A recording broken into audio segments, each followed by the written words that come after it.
আজকে বাসায় বানিয়ে ফেললাম খুব মজার একটা মিটবল। আর এই মিটবল বানানোর জন্য বাসায় যা যা ছিল তাই কিছুই ব্যবহার করেছিলাম।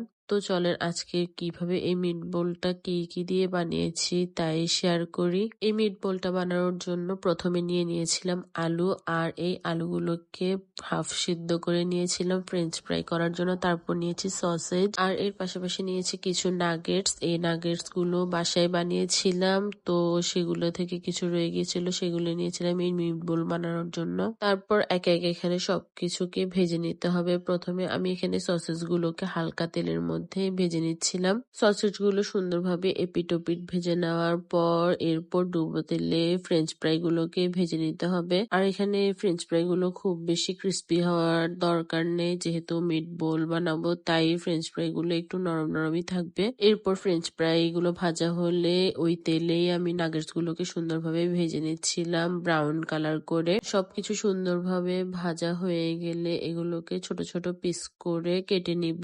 এরপর সবকিছু একসাথে মিক্স করে নিব।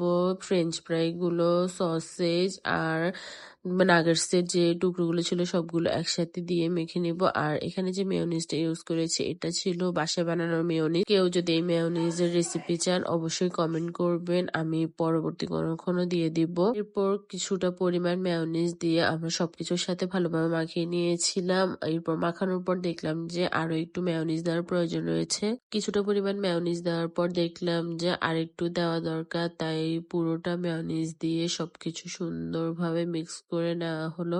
আর এই মিক্স করার পর খাবারটা খেতে অনেক বেশি মজা হয়েছিল। তার একমাত্র কারণ হচ্ছে মেয়োনিজটা অনেক মজা হয়েছিল। আর মেয়োনিজটা যেহেতু হোমমেড ছিল, মানে আমরা বাসা বানিয়েছিলাম, এটাতে সব ধরনের উপকরণ পারফেক্টলি দেওয়ার কারণে মেয়োনিজটা মজা হয়েছিল। তো আমরা সবাই মিলে এটা টেস্ট করলাম, সবার কাছে অনেক বেশি মজা লেগেছিল।